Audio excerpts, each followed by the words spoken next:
Good morning. I'm back in the studio after having been away a while recovering from some surgery. It's been so long, I want to dive in and get started. But first, I do want to thank my daughter-in-law, Beth, for taking on a couple of blocks while I couldn't. And also, thanks for everyone who wished me well while I was away. This next block is a cockatoo, and I'm looking forward to it. So let's get started.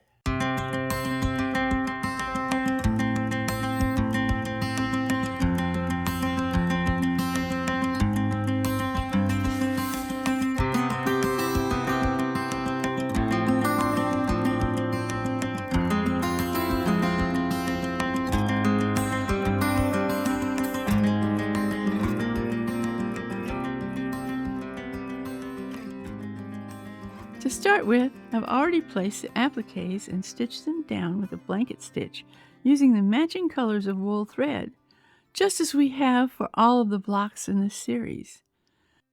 The next thing the directions call for is to outline the white part of the bird's body with a decorative hand stitch called a palestrina knot.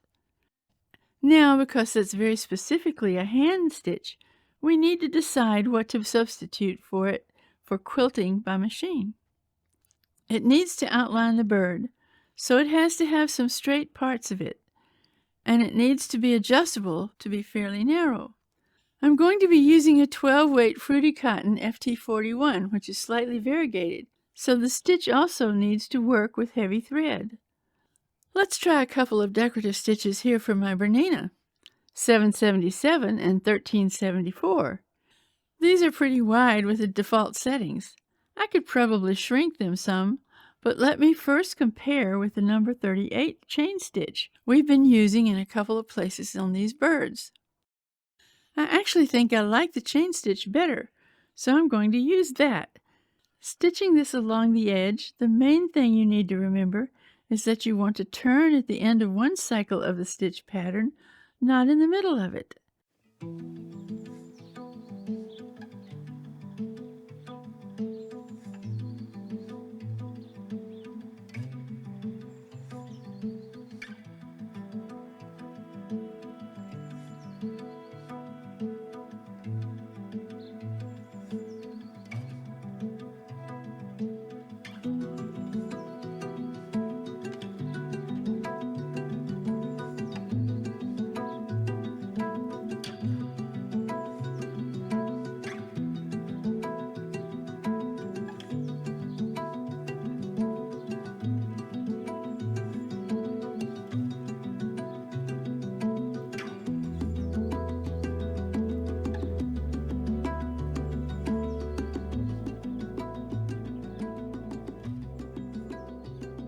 That looks really nice. Next, I'm going to change the thread to a different color, FT38, to outline the crown and tail.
For the wing outline, I'm using a more variegated fruity thread, FT09, with some more red and orange in it.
That worked out well.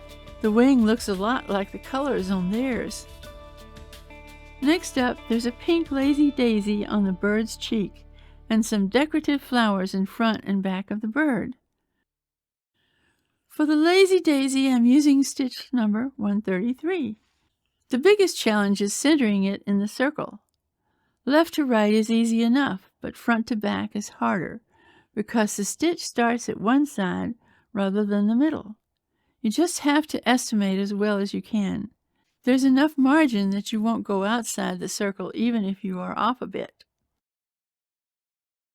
Now there are some more pink flowers just to the right of the wing, so I'm going to use the same stitch and thread to start.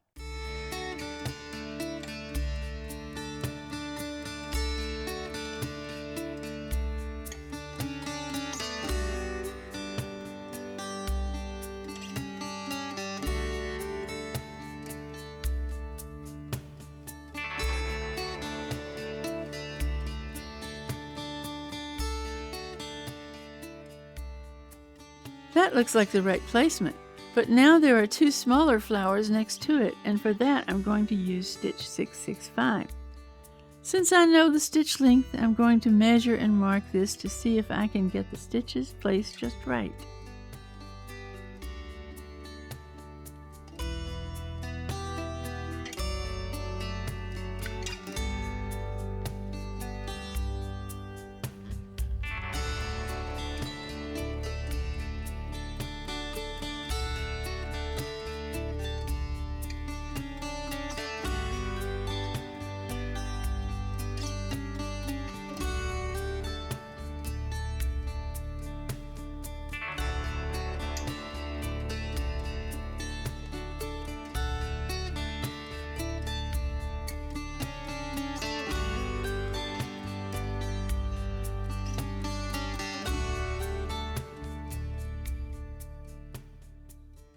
Now there are some decorative flowers in front of the bird too, and I'm going to have to do these in pieces.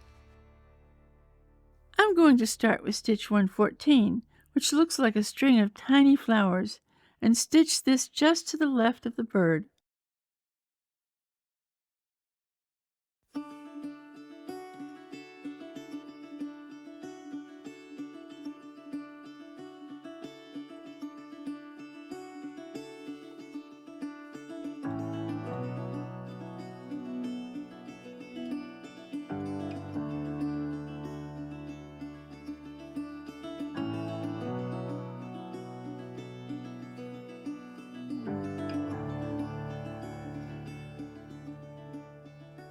For the big round flower, I'm going to substitute a large floral decorative stitch. It's about 9 millimeters by 10 millimeters, and it's number 163 on my Bernina. It's a little smaller than the big round shape, but it should still be pretty.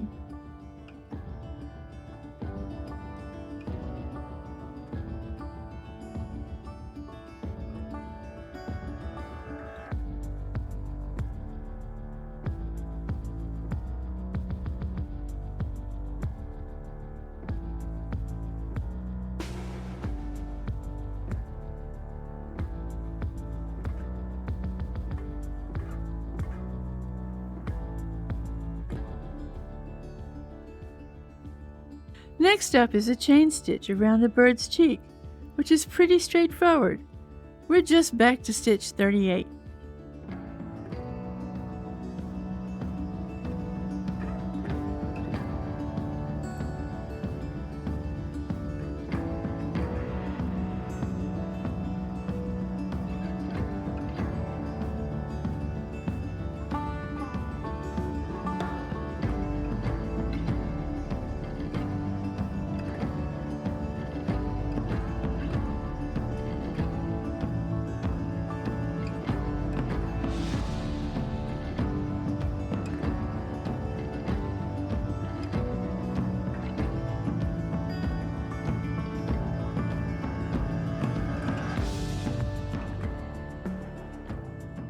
Now we need to do a decorative stitch down the edge of the wing, and we have a stitch that looks just like theirs, number 137.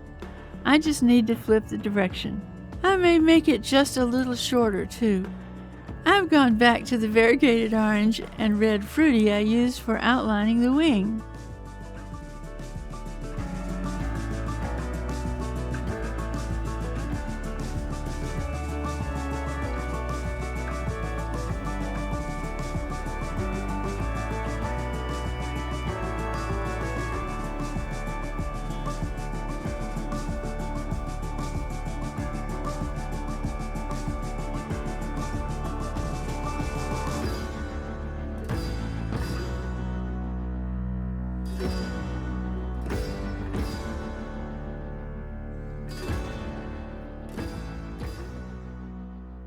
And now we're done with the wing.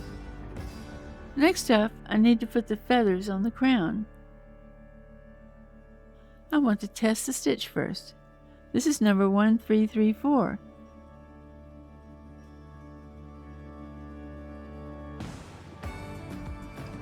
That looks just right. Now we need to stitch the same thing on the crown of the actual bird.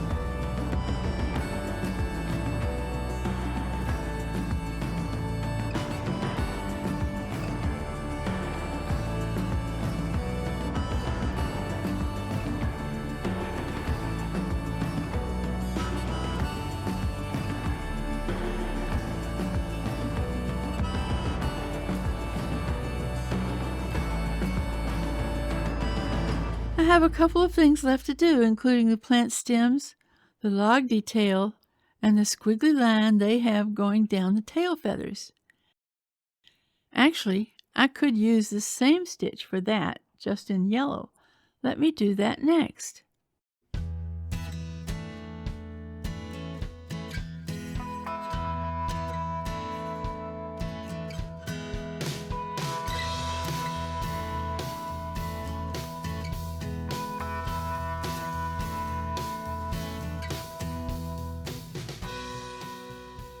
Next, I'm going to do the pattern of checks on the log.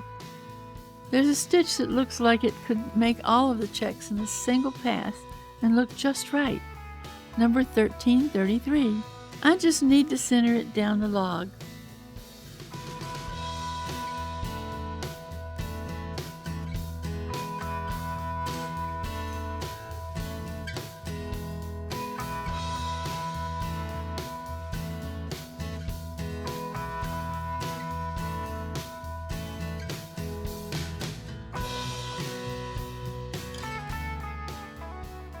The brown wool for the log fabric is just a bit thicker than the others, so I've found it's better not to go too close to the edge, and I don't want to go too fast either.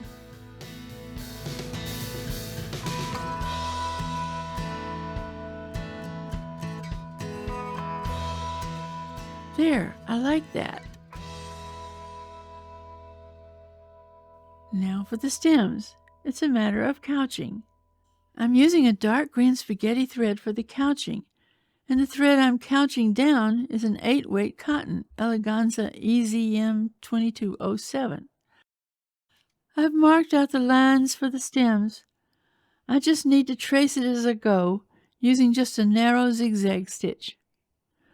Remember, the mark disappears. It's more important to keep the curve smooth than to follow the mark exactly.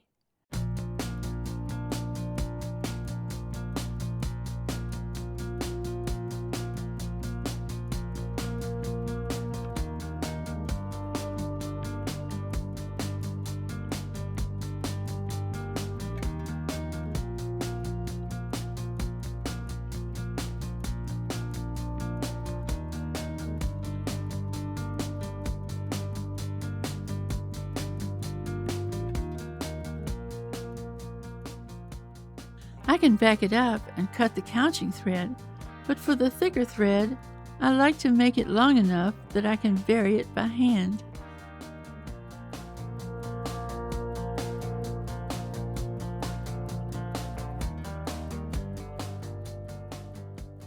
For the other stem, I've couched down the main stem, but I want to trace it with a stitch with the leaves.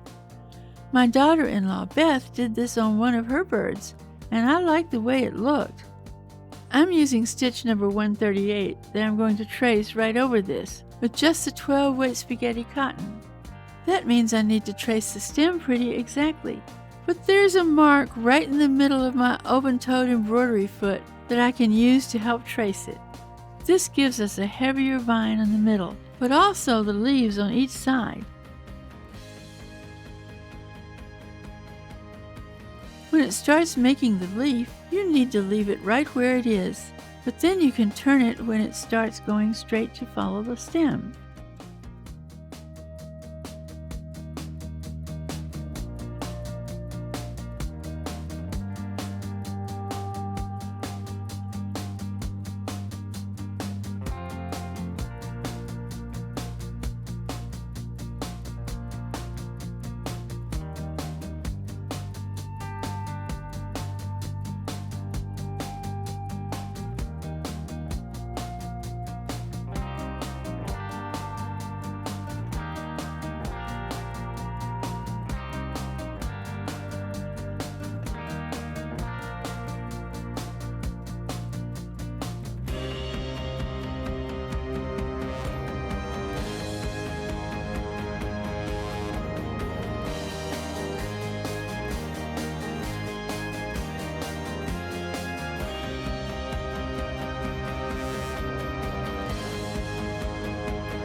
And there you go, it's very close to what they did. Now there's just the decorative stitching on the bird's belly left. They do some kind of droplet shapes, and the picture looks like they use a dark thread. The pattern says ELG 504, but it's not in the thread list. The closest thread looks like it's a cream color, which doesn't match. I wonder if there's a typo. Pictures of the real bird itself seem to have cream-colored feathers, but maybe someone wanted a balance of colors for the stitching. Anyway, I think I'm going to do something different. I found a stitch that has some feathers in a line, and the line itself is kind of a zigzag. So I want to try that with a pink and red variegated fruity thread. This stitch is number 828 on my machine. I think maybe I need to change the presser foot pressure to 35 with a 40C foot.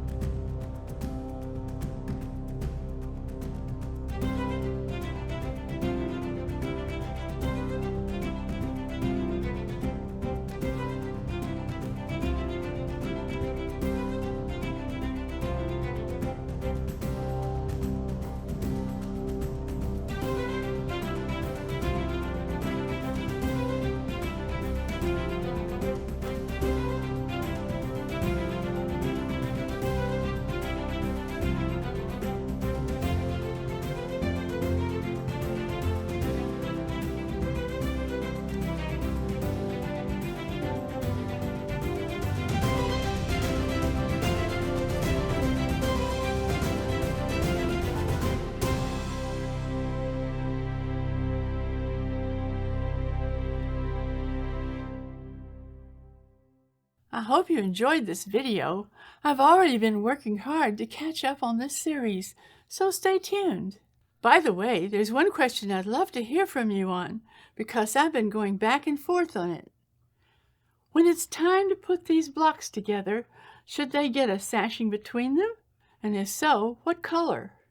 If you have ideas, please post them in the comments and let me know what you think. Thanks everyone, and see you soon with the next video.